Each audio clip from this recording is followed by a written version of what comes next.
Hi there, everyone. Welcome back to 3 News Now. I'm Stephanie Haney, and today is Wednesday, June 16th. Thanks for being here for the top stories from WKYC.com and our WKYC app. We start off with a traffic alert. There's been an overturned truck on I-90 westbound at Dead Man's Curve in downtown Cleveland, so that area is closed. And in addition to that, the ramp from Route 2 east onto I-90 west is also closed.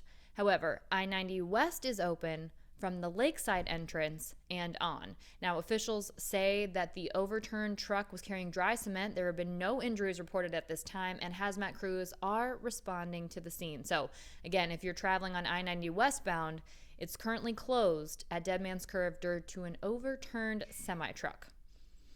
And with that, it is Wednesday, so today's a great time. Now's a great time to let you know about your good news break. It's All Good News is our weekly YouTube show that drops every Wednesday at 1 p.m. You can catch this week's episode right now, and it's an interesting one. I definitely learned a little something about cow hugs, which I didn't know were a thing, but apparently they are a thing, they have been a thing, and they're an even bigger thing right now. So check that out for your good news break. We also now know that former Secretary of State and former presidential candidate Hillary Clinton is endorsing Shontel Brown for the 11th Congressional District seat here in Ohio. Now, Shontel Brown is one of several candidates running to replace former Congressperson Marcia Fudge. Here's what Hillary Clinton said in a tweet today. She said, "I'm proud to endorse Shontel Brown for Congress in the Ohio special election. Shontel made history as the first black woman to chair her county Democratic Party, and she'll work to help her state and our country recover from COVID."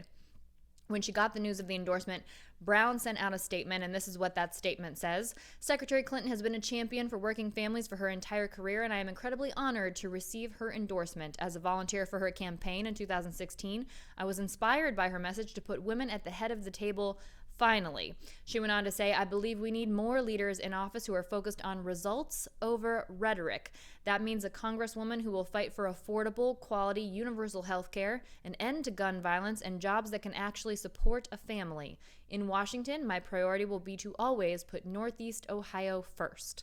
Now, as a reminder, this seat is open because Marcia Fudge was chosen by President Joe Biden to be the United States Secretary of Housing and Urban Development earlier this year. Now there are two controversial bills to ban critical race theory that have entered Ohio House Committee. These two bills seek to ban what they claim to be, quote, divisive language about the role of racism in American history, and they entered a House committee on Tuesday along with debate over the measures. The measures are House Bill 322 and House Bill 327. They were both presented by sponsors in the Ohio House's State and Local Government Committee. Now, Democrats had been trying to have the bills referred to the Primary and Secondary Education Committee based on the focus on K through 12 and higher education curriculum in the bills, but they lost that battle. They were instead introduced to the State and Local Government Committee. Both of these bills seek to ban the teaching of ideas that the bill's supporters claim pit races and other classes against each other in state-funded public schools and also in local and state government training environments. One co-sponsor of one of these bills, State Representative Sarah Fowler Arthur, who's a Republican representing Ashtabula, said, "Teaching American history does not have to bring guilt to current students based on the historical background of their race, sex, or nationality." Both bills have already received deep criticism, with the State Teachers Union, the Ohio Education Association, saying the efforts are, quote, depriving children of the world-class, truth-based education that they deserve. Another state teachers union, the Ohio Federation of Teachers, said the bills were, quote, were written to address a non-existent problem and also discourage teachers from covering important topics. This is a developing story. We will continue to bring you updates as we see what happens with these bills now that they've been introduced in committee. There's news about another bill. Health experts are speaking out against an Ohio bill prohibiting vaccine mandates. Pediatricians and other infectious disease experts issued clear warnings about this proposed bill, saying it would weaken Ohio's vaccination laws. They said doing so would put children's lives at risk and potentially expose the state to a resurgence of deadly viruses.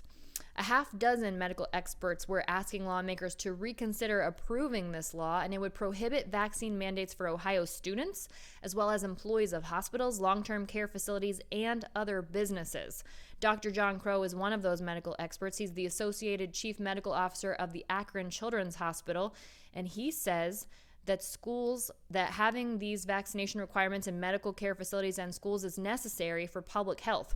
He said his hospital, Akron Children's Hospital, requires employees to receive an annual flu shot, and by doing this, he says, quote, "We greatly reduce the risk of an employee transmitting a communicable disease to a child or family member seeking their care, a scenario that could have tragic consequences." HB 248, House Bill 248, that's this bill. It would also separately prohibit any business from asking customers about their vaccination status, which is currently legally permissible, or separating patrons by their vaccination status, so having a vaccinated versus non-vaccinated section in a business.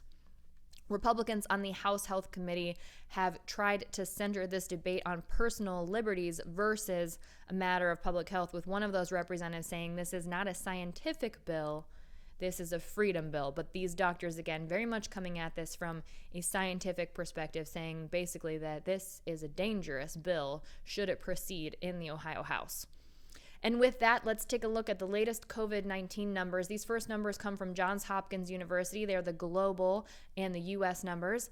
Globally, there have been 176,755,996 reported COVID-19 cases. In the U.S., we have 18.9% of those cases. That's down 1/10 of a percentage point from yesterday. That total number is 33,489,604. Globally, there have been 3,824,865 reported COVID-19 deaths. Here in the U.S., we have 15.7% of those deaths. And remember, yesterday we passed the 600,000 deaths threshold. That number today, 600,429 reported COVID-19 deaths across the U.S. Here in Ohio, the Ohio Department of Health reports 381 new COVID-19 cases in the last day. That's up from yesterday. The hospitalization numbers, however, are all down. There have been 52 new hospitalizations related to COVID in the last day, with 361 people currently in the hospital. Out of those, 99 are being treated in the ICU. This is the first time we've seen that number below 100 in some time, and 9 new people admitted to the ICU in the last day. Looking at the vaccination picture here in Ohio, close to 34,000 Ohioans have completed their vaccination process for COVID-19 in the last day, and more than 14,000 have started the vaccination process. That'll be a first shot of either the Pfizer or the Moderna vaccine. Now remember, today is Wednesday, so this will be the 4th Ohio Vax-A-Million drawing tonight at 7:29 p.m. We'll have that live on Channel 3, also WKYC.com, our WKYC app, our YouTube, and our Facebook pages. And 2 lucky Ohioans will win tonight. One will win $1 million before taxes, and another, between the ages of 12 and 17, will win a full scholarship for up to 4 years, including tuition, books, and room and board at a school here in Ohio.